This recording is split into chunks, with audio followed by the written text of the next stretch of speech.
Alright guys, welcome back to my channel. I want to talk to you about something that's very near and dear to me. And I talked about this in past videos a little bit, but for those of you that don't know, dog and cat food basically is what it comes down to. Kibbles. We have two Doberman pinchers. When we got them, the first year that we had them, we were feeding them dry kibble dog food. And treats and things that you would buy, you know, at the grocery store or whatever, for dog treats and things like that. The dog food industry, and the cat food industry of course too, makes, in my opinion, toxic poison for your pets, okay? Their bottom line is just their sales. That's it. How many sales they can make and how much money they can earn. And they just make their food taste good enough to where the dogs and the cats would eat it. And no real concern about the nutritional value and the way the food is prepared. So the first year we fed our dogs dry kibble dog food, and we, you know, as a pet owner, you know that you always want the best for your pets, so you go out and buy the most expensive bags, the biggest name brand or whatever, and you know, the best quality with the pretty picture of the cut lean slices of meat and fish on there with the pretty vegetables all around the pictures on the package, right? That's to attract dummies like us to buy their junk. And you know when you open that bag of kibbles, there's no nice slices of meat in there and vegetables and all that. It's just junk. Let me tell you what happened to our dogs. Anyways, we fed them kibbles, and within, I don't remember how many months it was, but they were probably 4, 5, 6 months old. They started developing health issues. Toby had a lot of skin issues. He was very aggressive, didn't want to play. In fact, he tried biting my wife twice. He snapped at her twice. And I was going to have to do something serious about that because that was a big no-no. But I didn't know the reason for that, because he wasn't feeling good. And Mia, our other dog, she developed a elbow hygroma. I think it was a right elbow, swelled up, like it looked like somebody tossed a tennis ball under there.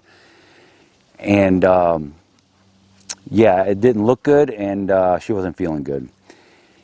So Toby was developing skin issues and this not feeling good, very aggressive, and also a little bit of joint problems. And Mia also with the inflammation that she had. So we were concerned, obviously. We brought her to the vet. We brought her to the vet, and they checked them out and everything, and they said this is pretty common in dogs, and not much you can do really, but just they told us, they advised us to go buy these, like, it's like a sleeve you put on their arm, they're padded, and then you hook them up with straps and everything around their body. That way when they lay on the ground, they lay on these pads on their elbows and on their joints and stuff. And I was like, okay, so there's no remedy for this, huh? Like, no, this is pretty common. I'm like, okay. I kind of accepted it, but I didn't want to. So we went online and bought them these stupid things, and they were ridiculous. I mean, they were trying to bite them off and everything. I'm like, this is no way. There's got to be a better way, or there has to be a reason for this. So I started doing a lot of research online, and everything led to their diet. It was basically their diet. And doing more research, so we started feeding them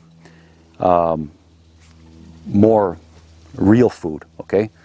We started feeding them chicken and hamburger, mostly chicken and hamburger, with some vegetables, beans, especially beans. It's a good, like, filler food, and it's very good for them, and they can digest it very well.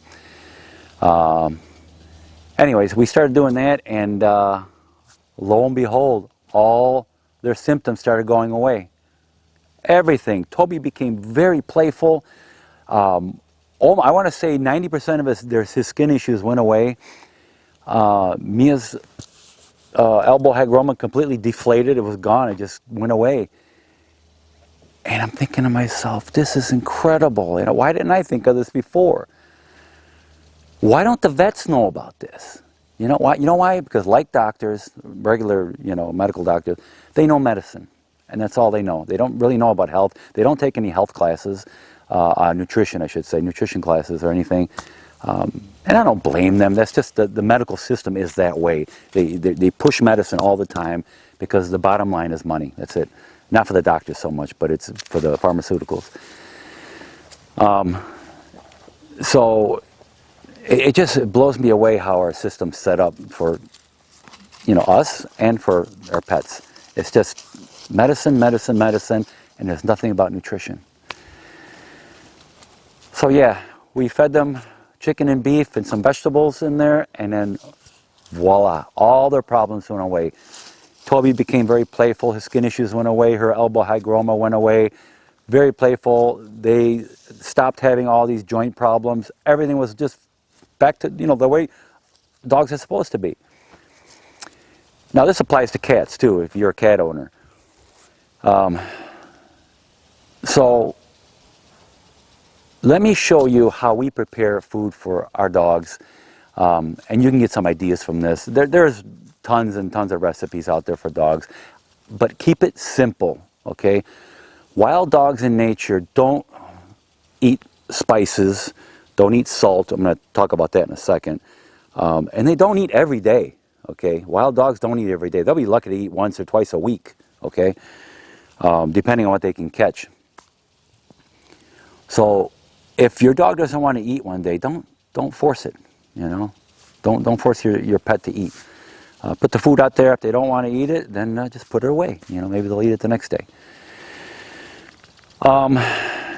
Let me show you, let me explain one thing here. Salt. Never, ever, ever give salt to your pets, okay?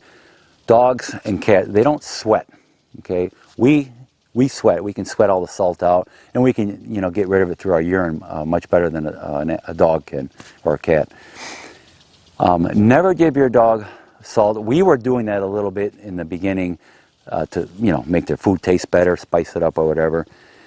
And shortly after that, Toby started developing joint problems.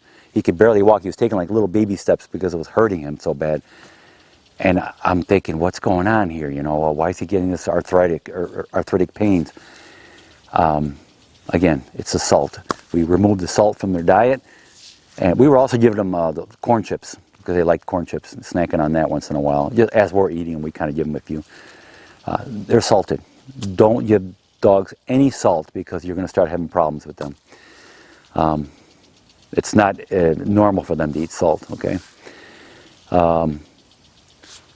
So let me show you a recipe that we have, and there's tons of recipes out there, but keep it simple. Let me show you what we do with our dogs and how we feed them.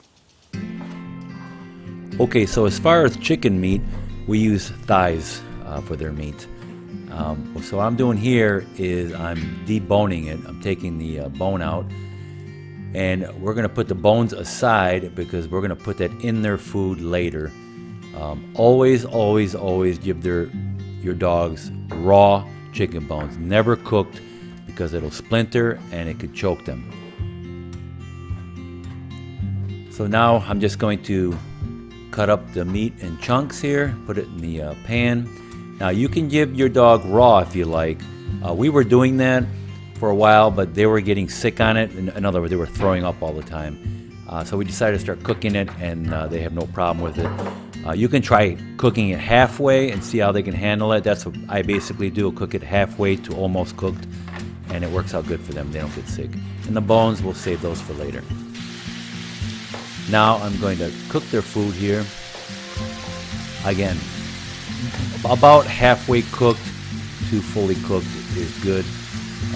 That way they still get their enzymes when it's half cooked.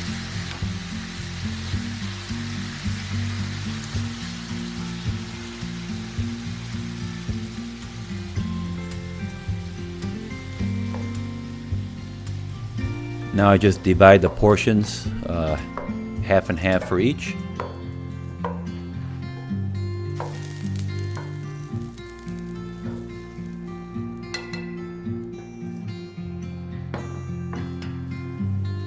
And for Toby, I usually cook it a little bit more for him because he doesn't handle the raw that well. So for him, I usually cook it fully cooked.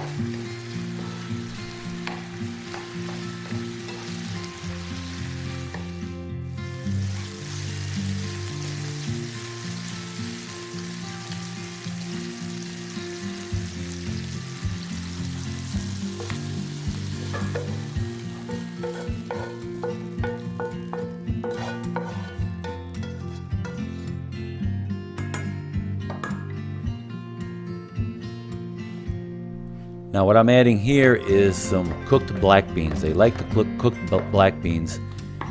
And we prepare those, we cook a big pot of it and then put them in these little containers, whatever you have, freeze it, take them out the night before, and then they're thawed out in the morning. Also carrots, the same thing, cooked carrots, and this worked out really good for them. They enjoy those.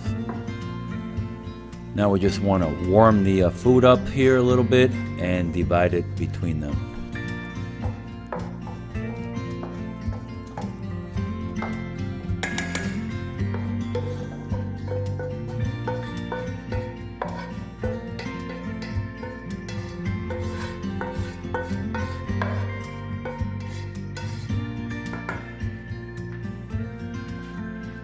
Now we want to add some pumpkin. This is 100% pure pumpkin. That's the only ingredient is pumpkin.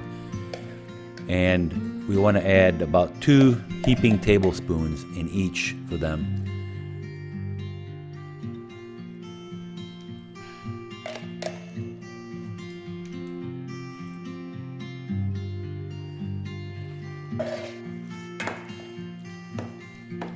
And now we just want to mix it up real good for them.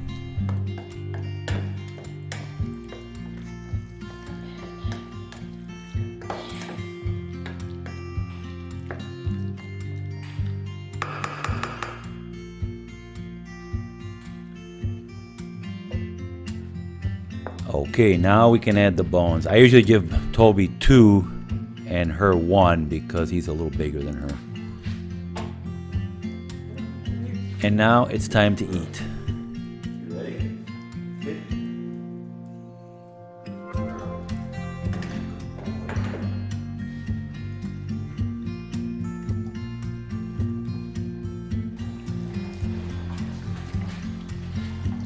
And she's gonna enjoy this bone. Crunch it all up. Remember, only raw.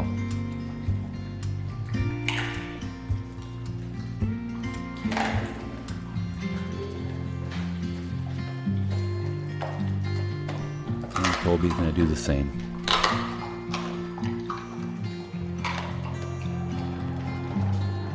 One down, one to go.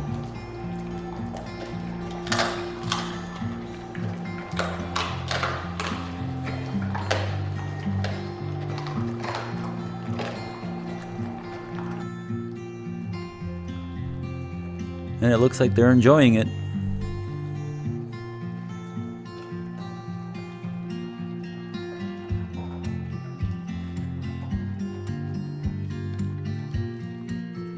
And that's pretty much it. They're licking their bowls, and I think they enjoyed it.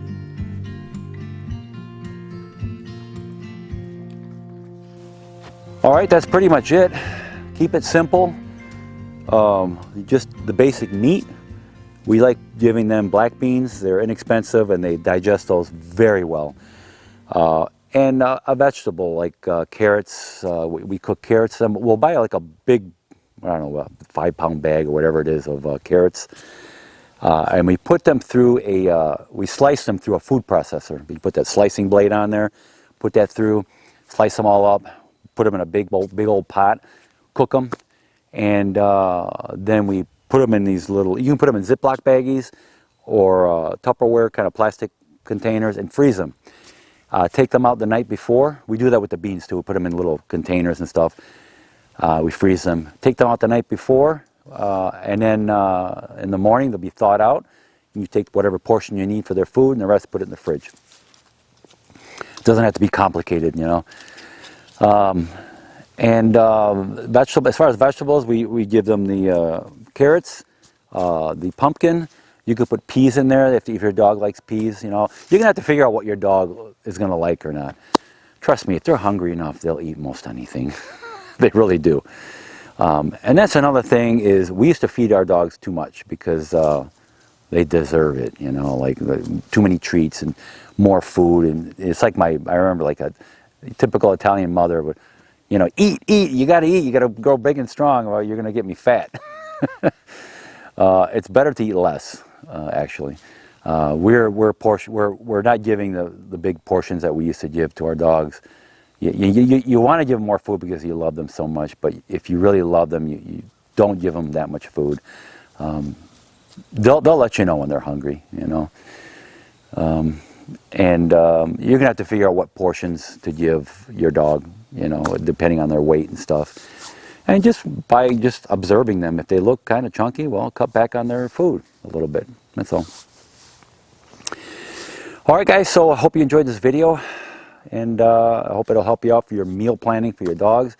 In the evening, we'll make them some scrambled eggs. Either scrambled eggs or sunny side up. It doesn't have to be complicated. They were eating that for a long time, and occasionally I'll get some Parmesan cheese and I'll sprinkle that on the eggs, and they enjoy it. They love it. As you're cooking it, that is. You know, sprinkle some little bit of cheese on there, and they'll like it. They'll enjoy it. And it's real food. The body knows what to do with it, unlike kibbles. Okay. That's pretty much it, guys. Hope you enjoyed the video, and I hope it'll help you out. Please like, subscribe to my channel, and I will see you guys in my next video.